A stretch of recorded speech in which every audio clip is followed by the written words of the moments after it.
आजकाल ऐकावं तितकं नवलच। तुम्ही अंशुमन खुरानाचा विकी डोनर हा मूवी पाहिलात का? ज्यात तो आपले स्पर्म डोनेट करतो आणि हा झाला चित्रपट। पण खऱ्या आयुष्यात असाच विकी डोनर समोर आलाय। हा विकी डोनर टेलिग्राम या जगप्रसिद्ध ॲपचा हँडसम CEO पावेल दुरावा आहे।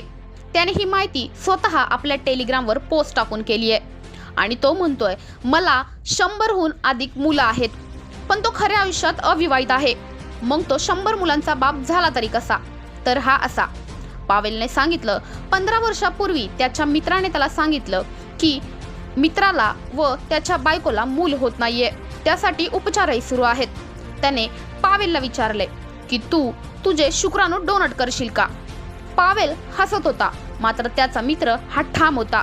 मित्राने सांगितलं की मला चांगल्या दर्जाचे शुक्राणू हवे आहेत आणि ते तू देऊ शकतोस। याचाच फायदा अनेक दानपत्यांना होऊ शकतो। म्हणून पावेलने आपले शुक्राणू दान केले आणि म्हणूनच 12 देशांमध्ये त्याचे 100हून अधिक जैविक मुलं आहेत। सध्या हे काम थांबवले आहे, परंतु पावेल आता या जैविक मुलांना DNA मदतीने एकत्र आणण्याचा प्रयत्न करतोय, जेणेकरून ते भविष्यात एकमेकांना शोधू शकतील आणि पावेल दुराव याला याचा अभिमानही आहे। तर तुम्हाला याबद्दल काय वाटते? आम्हाला कमेंट बॉक्समध्ये नक्की कळवा।